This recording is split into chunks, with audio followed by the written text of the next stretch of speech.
Tivemos um story trailer do Avowed no Xbox Showcase que, foi bacaninha, mas eu diria que o último trailer que foi apresentado um pouquinho mais da gameplay foi mais animador, né? Até comentei isso um pouco com vocês. Mas parece que a Microsoft fez um vídeo depois com um detalhado, né? De mais de 20 minutos aqui sobre o Avowed. Então, perfeito, que foi a coisa que eu queria aqui ver a mais aqui do jogo. Então chega mais e fazer aqui o react aqui junto comigo. Galera, se curtiu o vídeo, não esquece de deixar aquele crítico aí no like e se inscreve no canal, cara, que a gente faz vídeo aqui todo dia. E, mano, isso foi, na verdade, uma parte de um podcast. Então a gente tem aqui uma espécie de deep dive, explicando um pouco mais aqui sobre o Avowed com um pouquinho mais de gameplay. Então vamos dar uma conferida aqui. E ele já está traduzido automaticamente, tá? Vamos lá, vamos ver aqui. Director on Avowed. Welcome back, Carrie. Thank you so much. It's great to be here. Oh man, you have been to the studio several times now. Yeah, It is such a treat that you spend so much time out here with us. We had you on Extended Showcase last year. We did an interview. This was after, one of the very first forays into Avowed, so that was very exciting. And then we actually had you on this podcast with a slightly different visual design. Yeah, the cheese set is gone. The cheese couch is gone. Yeah. Yes, exactly. Jeff is very happy about that. We got some podcast mics now, which I'm very excited about. Yes. But yes, you were here to go deeper into some extended gameplay following Developer Direct, which was earlier this year. Incredible show, incredible viewing from the team, and it was so fun to get this deeper dive. So now we get to do that again, but following Showcase. So man, you are spoiling us in the audience. That's right. It's great to be here, and I'm definitely excited to show off what the team has been working on, and excited to take a deeper dive into story today. Ooh, well, let's talk about that. So as Tina mentioned, after the Developer Direct, we had you on the podcast, and I just got to make a call back. Like, that was received so well. Like, it was just great watching the comments and everyone this makes me want to play the game. And so kudos to you and the team. I'm curious from your perspective and the team's perspective, since then, what's been going on? Like, I'm sure as you get closer to the release date, like, a lot of things are coming into play. So tell us a bit about that time. Yeah, it's a really exciting part of the development process because you've got so much that's so far along. Your content, your gameplay, your systems, and you're really just, investing those final touches, that final layer of polish, like pushing everything to be as good as it possibly can, trying to make smart decisions, not crazy ones. But yeah, it was great to see the reception after Developer Direct. One of the things that I know folks called out that we spent a lot of additional time on was refining that sense of hitting, which we're going to see some of in our footage today. So yeah, it's really just taking everything that's almost there and pushing it over the finish line and really getting to turn this into the game that we all on the team want to play as well. Yeah, and I just want to build off of that a little bit because we were talking about you before you all came. We were talking behind your back, but in a good Only way. good things. But I feel like, to your point, Obsidian has this je ne sais quoi, to use my little French that I know very little. It was that one statement. That was it. Yeah, that's really all I know. But no, it's like this something special that you all have where not only do you have the community aspect who love games, Grounded, Pentiment, all these great games, but also just the team, like the cohesiveness. I got to visit the studio a little bit late last year, and just walking through the office, it was very evident why your games always come together and are just so great. It's just because you have that cohesive unit. So it's great that time that you've spent since then has been used just like polishing the game, like you said, and making it awesome. So I'm excited to play a little bit later. Oh yeah, me too. But before we jump into the deeper dive gameplay, do you want to just set up for us both what Avowed is, just in case anyone out there doesn't know, but also what we just saw at the Beleza, depois da apagação de pau vem aqui um pouco de informação. Vamos lá. Avowed is an upcoming fantasy action RPG. For players who are familiar with the Pillars of Eternity games, this takes place in the same universe, but it is not a sequel. The style of gameplay is obviously very different. The cast of characters is mostly different, but we'll get to that. But yeah, it's basically just bringing our players to the world of Aora with a really immersive, action-forward, really fun, fresh take on the Pillars world. And from the trailer we just saw now, we've met a few of our key characters. So part of what we wanted to do with this trailer is really set up for the player the world you're stepping into and the role you're stepping into, and also the choice that's in front of you for how you want to inhabit and live out that role in the game. So the very first voice that we hear from at the beginning of the trailer is the Emperor of Adir, your boss, essentially. He's sending you to the Living Lands to get to the bottom of this soul plague called the Dream Scourge, find out what's causing it, and find a way to stop it. The next person we hear from is Inquisitor Ludwig, who I'm very excited to have playing such a big part in Avowed. Players from Deadfire might remember her as a side character in one of our very interesting side quests, but in Avowed, she's pretty central. And her whole belief is that the Dream Scourge is really just symptomatic of larger problems, a larger sense of chaos and disunity and destructiveness at the heart of the living lands. And in the world of Pillars of Eternity, souls and essence, which is the stuff of souls, it manifests physically. And so she might be onto something. And then the very last person we hear from is Giada, who's one of the companions that we'll meet in our journey. And she's taking a different perspective. She's saying this chaos is part of who we are. It's part of what makes the living lands special. Don't try to tame it. Don't try to end it. Embrace it and cherish it and kind of nurture and tend to it.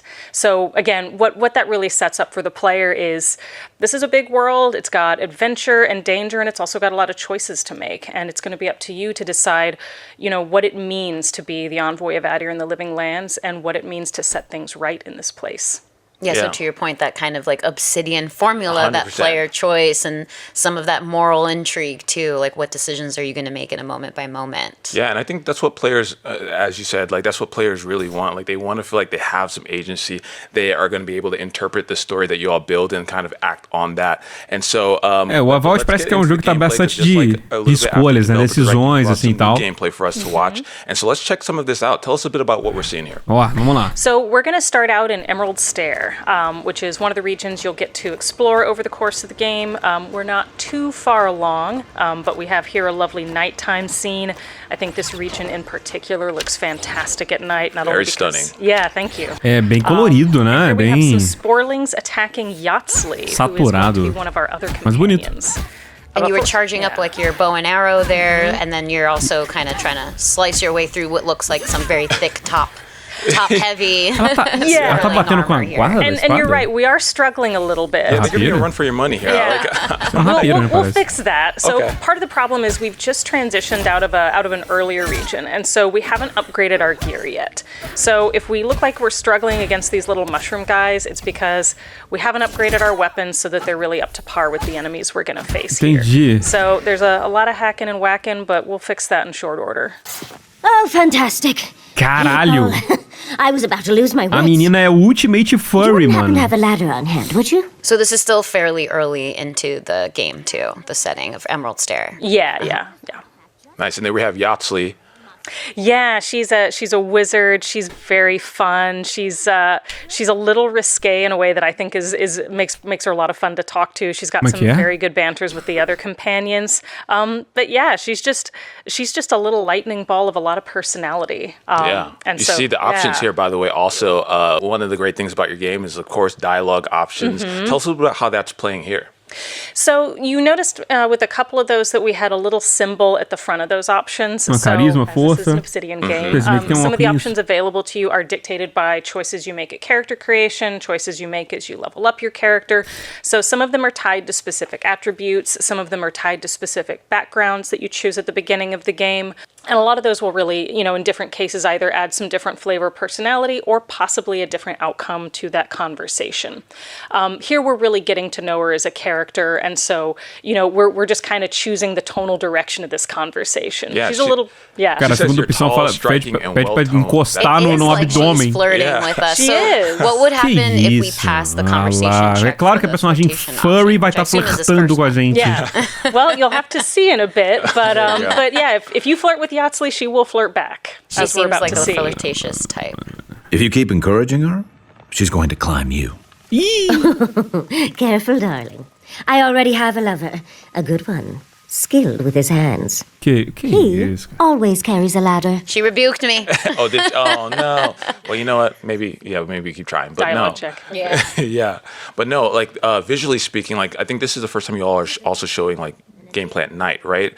Yeah, so we do have a dynamic time of day, and our environments. Nice. Yeah, have some very lovely looks at different times of day. We've definitely shown a lot of daytime footage. We've shown some golden hour footage, but again, Emerald Stair looks really stunning at night. Yeah. It's very colorful, very lush. We've got all the fungi, and then one thing we're going to see as we come over the hill here is all of this equipment that the animancers of the town of Fior have made. And so, animancy in the world of Pillars of Eternity. eternity is basically soul science. It's about studying and manipulating the essence that makes up souls and the essence that is ambient in the ether. Quite controversial in the world. Yes, it is, which is something we get into in this region. But yeah, so this is a little enclave of animancers who are kind of free to study, outside of the the watchful eye of any larger authority here in the Living Lands. But yeah, what it means aesthetically is they have this really lovely equipment with this wonderful purple glow that just looks great at this time of evening. Yeah, 100%. And so they are also impacted by the dream scourge as well. They are, yes. Mm-hmm. They've discovered something wrong in the ether, and you're coming here to sort of see what the animancers have figured out. All right, and now I'm looking at this. It looks like we're heading into the party camp. Can you tell us a little bit about what this area is and its significance for the player? Yeah, so party camp is one of my favorite spaces in the game. It's both your narrative hub and also your upgrade hub. We can see here, I'll just call out. Third person, yeah. Yes, we do have third person. Ah lá, terceira pessoa, geralzão, né? Person, but we do have a third person option for players who prefer it. But yeah, in party camp, Skyrim, né? Como é que deve ser a gameplay em terceira pessoa? Não vai mostrar, get to know their backstories and sort of, get to know them better as individuals. You can also hear them getting to know one another through their banters at camp, which is always super fun to eavesdrop on. And it's also where we can upgrade our gear. So we've got our party stash where we can stow a lot of extra equipment. We've got our upgrade screens. And here's where we're taking some of our older gear that we picked up in the previous region, and we're going to upgrade it so that we're better equipped to fight the enemies here.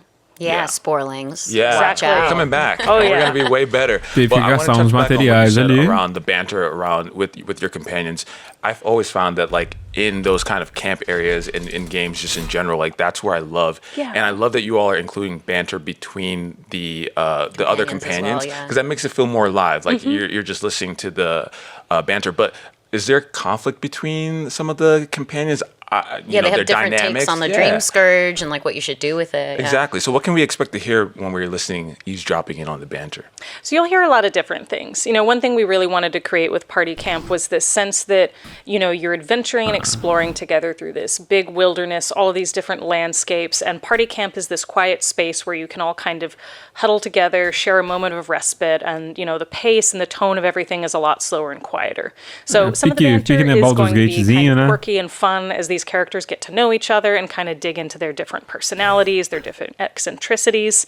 Some of it's going to be a little more somber as they, kind of reflect on different events that y'all have seen, different things y'all have gone through together. And then, yes, as you get to harder decisions in the game, there are going to be moments of conflict where they disagree on what the right course forward is, or they disagree on maybe actions that you've taken up to this point, and they're kind of hashing it out with one another. So it's really just where these characters get to come to life a lot more. Dá pra ter bastante ideia, visto o Baldur's Gate também tem a mesma coisa, né? Dependendo da ação que a gente fazer, tem pessoa que não vai gostar. Controversial decisions, so I love to see that. I love that kind of banter too, because I know in my heart the decisions I want to make, but absolutely the more connected I get to certain companions or characters, they can totally influence by their judgment, their cool judgment. Yeah, so I'll sometimes, start to actually take that into account. I love the party camp moments, sitting by a campfire, and certainly getting stronger. Yeah. Which my understanding is we're picking up some, not just upgrading some of our weapons, but also picking up some new skills, which you can do in this party camp kind of downtime too.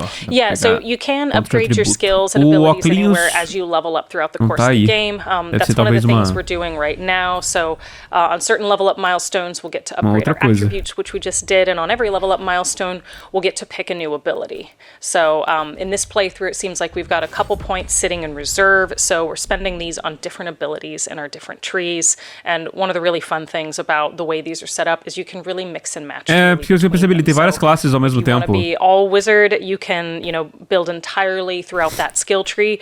If you want to mix and match, make a battle mage, or make, someone who can be a little stealthy in certain moments and a little more aggressive in others, you have a lot of freedom to do that. Sounds like me. I like that one. I'll take that one. Yeah. So we've seen a lot of Tanglefoot in previous trailers, and I think we just unlocked Fan of Flames, which will help us get through these brambles, right? So we're not only stronger, but now we can actually progress in the environment in Emerald Stair with a little bit more skills at our hands. Yeah, we wanted to try to, as much as possible, give the different abilities that players can pick up. Obviously solutions in combat, but also solutions in exploration. And so, there's almost always more than one way through a particular barrier, but you'll have, weapons, your own abilities, spells, weapon enchantments, sometimes even your companions who can, use their environmental abilities to help you get through barriers like that, as you build the character you want to play. Okay, Parece so interessante. now that we're coming out of the camp, É bom ter várias formas de entrar. Deixa pouco mais intuitivo, às We've vezes. upgraded our swords, so theretheoretically these guys should be easier now. Yes, Vamos ver. and you'll notice it's Agora tô vendo que a espada tá batendo. Caraca. Get out of here. Flying. Look at him. He barely stood a chance. Yes, we've got some nice blood effects Tá dando as umas we're slicing agarradas, hein, through 'em. amigos? Yeah, so is that like new animation as well? New sound effects and animation?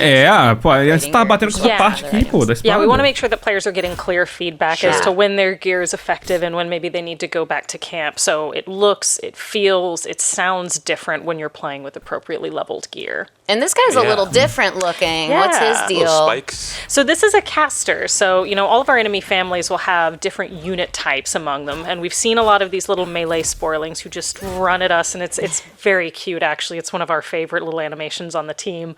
But you also have these caster units that can obviously attack you from a distance, do quite a bit more damage. Uma And we poçãozinha. have a few other unit types who we haven't met yet, but we're going to try to take this guy out because he's a little more dangerous than the small guys. Yeah, taking a few more hits than them. So when you build up enough stun on an enemy, you can kind of queue up an attack like that does a lot of extra damage and will also, if it doesn't take them out outright, it'll at least give you some distance from them. So those are great to get if you can. Nice, and a little bit more traversal here, which I love to see.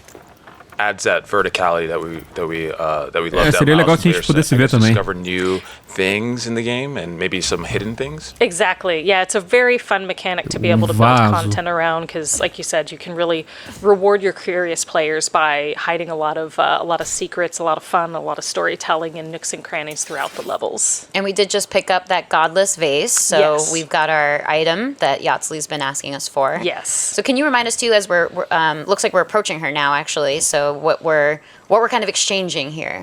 Yeah, so Yatsli is a scholar of the godless, and the godless are the ancient people who used to inhabit the living lands. They have been gone for many, many, many, many years, but we see their ruins throughout the different regions of the living lands. So Yatsli studies them. They are called the godless because they are not recognized as worshipping in their art any of the gods of Eora that people know of.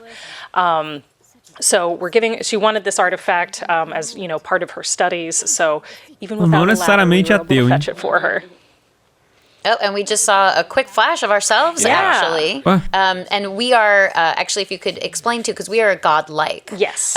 We are almost the opposite of Yatsli in that way. Yes. So what does that mean in the world of like the universe in general and why we look the way that we look here? Sure. So in the world of Pillars of Eternity, a godlike is a member of any Kith species whose soul has been touched in some way by one of the gods. You can play as a godlike in Pillars 1 or Deadfire. In Avowed, you are definitely a godlike. And being a godlike will manifest in a number of different ways, but one of them is you usually have a unique physical appearance that manifests in some way on your face and or head. Caso ali umas Now with Avowed, you can florezinhas. choose exactly what that manifestation dá looks pra like. escolher. This lichen-like growth is one of your options, but É, you'll não é bem uma have flor, some né? that are a lot bigger and more dramatic, and you'll also have some that are a lot subtler. Entendi. But either way, you have a connection Pô, to one queria of ver the um pouquinho da gods. customização The de thing that's personagem, unique deve ser about legal. you is you don't know which one. And most godlikes of Eora, it's very well known, which god they share a lineage with. For you, it is a mystery, and that's one of the things you'll get to explore in your journey. Por que through será Avowed. que a Yeah, gente and I não love the sabe? customization because I think just generally speaking, people love to customize the Yeah. character they want. So maybe again, like you go a little bit more obvious here, or maybe you go a little subtle. Mm-hmm. Are we going to see like players or not players, but like other people in the world like reacting to sort of your godlike appearance? You will, because it is very ué, unique. claro. And there aren't many godlikes left in the world of Eora. So you're doubly unique in this case. Oh, nice. Oh. I'm going to be showing it up and be like, Yeah. yeah, I'm a godlike. All right. So treat me as such. Well, so some people think that's very cool. Some people think it's very spooky. So, you know, Então não necessariamente eles vão achar que é legal. Ways of relating to Godlike. So you might get you'll get a number of reactions. And that's the thing, is that Godlikes are quite rare. So they are kind of intrigued by it when they see you and they recognize that you are different. Correct. Yes. Yeah. Now Yatsley is sending us somewhere else, right? So we've gotten her vase. She's going to return to her studies. She will join our party at some point, but not right away. Okay. Yeah. So this is a quest that takes place along the crit path in Emerald Stair. So you can tell we're still in the same overall region. So we're working with one of the animancers in the town of Fior, and he's going to help us He's going to try to help us diagnose what's going on with the living bicho lands. estranho. But in order to do that, he Que needs bicho the heart esquisito of an aquele ali. And an Adragon is essentially a nymph with, you know, sort of the skin and appearance of Adra, and he needs, you know, the heart for the essence that it contains. So he's sent us into this glade to go retrieve this heart. This glade is inhabited by a bunch of Delamgon, who, as you can see, are a lot more dangerous and a lot more aggressive than the Spoilings we encountered. You know, Delamgon in the World of Pillars are fairly territorial, so we're kind of bringing this on ourselves. He did warn us that they wouldn't take kindly to us just marching through their territory, and we might have an easier time of it if we can avoid conflict, but conflict's also fun, so in this case, we're just, you know, swinging our sword. Só tá indo. Esse bicho parece que vai explodir quando morrer, né? A little bit harder to take Cara, down. olha só que bicho esquisito esse aí, velho. Everything in our arsenal here to take them down. Yes, and you're seeing a few different unit types here. We've also got casters. Caster these morreu have some very rapidinho. long kind of whippy arms that they can get us at a medium distance with, and a little area of effect attack. But they do eventually go down. But like you said, it takes more work. Yeah. Now we're approaching what I'm assuming is a very special character. Can you tell us a little bit about? Yeah, so this is the Delamgon Queen. She has the Adragon heart, and I'm sure she'll be super cool with how we just mowed through her followers. What could go wrong? We had to do what we had to do, right? Yeah, but She's queen of no one now. Right? That's right. We'll take everyone out, right? Oh, let's see what she says. But wait, no. Yep, she can sense what we've done, and she's not happy about it. So many of my kin are dead by your hand. Isso que o maluco falou, não vai, ó. The time posso for explicar. words has passed. Posso explicar que It's a eu good matei thing we todo like fighting mundo. because we're gonna fight some more now. Yeah. Yep. Hello. The backup forces have arrived, and now we're in trouble.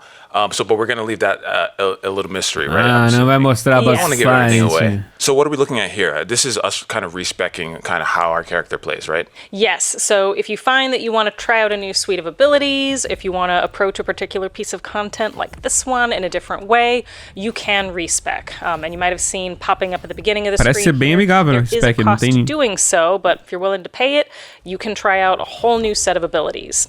So what we're doing now is we're speccing Não dá into pra ficar o a tempo lot of todo que tem ranger custo, né? Mas related abilities, and I think a couple wizard ones as well. So the most important one of these is Shadowing Beyond, which is a level 5 ranger ability. And what that does is it gives us the ability to essentially kind of open up a rift in the here, which is the physical world, and travel through the beyond, which is kind of the invisible spiritual world, in order to move through the environment. Porra. So what this means is that as long as we don't engage them, these characters can't see us. And as long as we keep our essence meter up, this ability will remain active. So this one is constantly draining our essence, which is Cadê the a soul essência? energy that we use to power our special abilities and não our tô vendo a spells. barrinha. You can see we're passing some cover grass as well, so if we wanted to be a little more conservative with our power usage, we could duck into that grass, kind of watch the patrols, and avoid using this ability quite as much. Não precisa But in usar this essa case, we're habilidade, gonna né? use it Mas to get to this little safe é nook mais right fácil. here. So if you're an expert stealther, you could possibly do this section in stealth without that ability. Just If with you're the good, grass, just just yeah. sneak it cover up the around. grass. Challenge yeah. accepted, right? Yeah. Yeah, and Yeah. here we're re-upping on our Tomou a potions so essência. that we can Health build up and that essence. essence. Yeah. Yeah. Exactly. So yeah, we're going to continue. And we've also found a little side route here. So again, we like to offer different ways for players to approach our content, especially big potential fights like the one kind of in the glade here. So this is a little side path that you can see still has some enemies in it, but for a player who's very careful and either willing to use that cover grass or willing and able to use Shadowing Beyond, they can get through without causing a ruckus. So if you fight this sporling, will the others be alerted to it, or could you get away with like one kill and then? It depends how close they are. So they do have a shout radius, but it is not infinite. So if there isn't anyone close by, if you're pretty fast, you might be able to get away. But you can see there's one right there. So you never know who's hiding in a little nook. Exactly. I'll kick that one off the cliff. It's like, get out of here. But I'm excited to see players how they tackle it, because I'm sure there are going to be people who decide not to use the essence at all and like really like want to show their mastery of that stealth aspect. And so here we are. Acabou. It's always a trade-off, right? It is. You know, do you want to loot all the dead bodies, or do you want to take the peaceful path and possibly open up some other dialogue options, which tends to be how I play. A welcome visitor. It has been so long since one of your kind has walked in this grove. You know, in this case, the Dalamgon Queen has recognized that we haven't killed all of her followers. And so there's a little more of an opportunity to talk with her. She recognizes that we are godlike. She might even recognize what kind of godlike we are. But yeah, in this case, she will give us the heart willingly, and she'll allow us to leave the glade peacefully, because we chose. And she's quite an ancient being, so there's a lot that she knows. You mentioned that, you know, she might even know where we come from. She might, yeah. Of course, the thing is, you know, Dalamgon they're, like you said, they're very ancient. They're not really part of Kith society, so it's hard to get too many straight answers out of them sometimes. There's some vagaries in there, but enough to kind of pique our interest. But then she gave you the heart, and she said, take it and go in peace. Yeah, and exactly. there you go. We came in peace and we left in peace. Boom. Look at that. Peace rules. Sometimes. As animações faciais estão bem durinhas, né? Estão bem basiquinhas. Thank you again so much. It's been so insightful and such a fun opportunity to walk through it all step by step with you. Yeah, I mean, like we talked about it a little bit after the developer direct, but like the trailers that you all make are always so great. But then getting to like talk to you and see what the team has built and deliver especially for the Xbox podcast is always great to see, and dive deeper into those details, dialogue options, how you tackle a game. Like all those things are so important for us to see, like how we're going to be playing the game when it releases. So much detail and intricacies. But is there anything else that you want to leave the audience off with before we sign off on this episode? Well, really excited for players to experience this game for themselves. Again, the team's been working really hard to just really put the rest of the experience together, get it all polished, get it across the finish line, and we're all really stoked to see how players fill that player-shaped hole at the middle of our game, and what kind of role they choose for their envoy, and how they choose to solve the conundrums in the Living Lands. Us too. I know. Cannot wait. Carrie, thank you so much for stopping by. Please give the team our best, and excited to see the game a little bit later on. É isso, meus queridos. And with that wraps up today's Espero que vocês tenham gostado aqui do nosso vídeo. Pô, deixa aquele crítico, um like, se inscreve no canal. Segue a gente nas nossas redes sociais se for o caso. Eu achei legal, mano. Eu achei bacaninha. As animações faciais, como eu falei, estão meio duras, assim, né? Mas, assim, questão de gameplay parece que tá bem interessante. Ele parece realmente que é um jogo que tem bastante escolhas do que a gente quer fazer. Eu sei que a barra tá um pouco alta por conta do Baldur's Gate, né? Que fez essa parada dessa narrativa por escolhas muito, muito bom, né? Fez de uma forma muito legal. Então, assim, vamos ver como é que o Avowed vai sair, mas o exemplo que eles mostraram aqui foi bacana. Dá pra a gente enfrentar ali o inimigo, ou já realmente ir numa base de stealth e convencer ali no papo, né? Então, foi legal que teve, assim, mostrou algumas paradas diferentes ali dentro daquela pequena perspectiva ali que a gente pode fazer. Interessante que a gente pode mesclar também todas as classes ali ao mesmo tempo. Vai ser interessante sair algumas builds assim nisso. No geral, achei positivo aqui, apesar de ter achado um pouquinho durinho aqui algumas animações. Mas comentem aí embaixo o que vocês acharam. Já falei, né? Curtiu o vídeo, deixa aquele crítico, não escreve nós, acredita, quero gravar lá. Até mais e fui!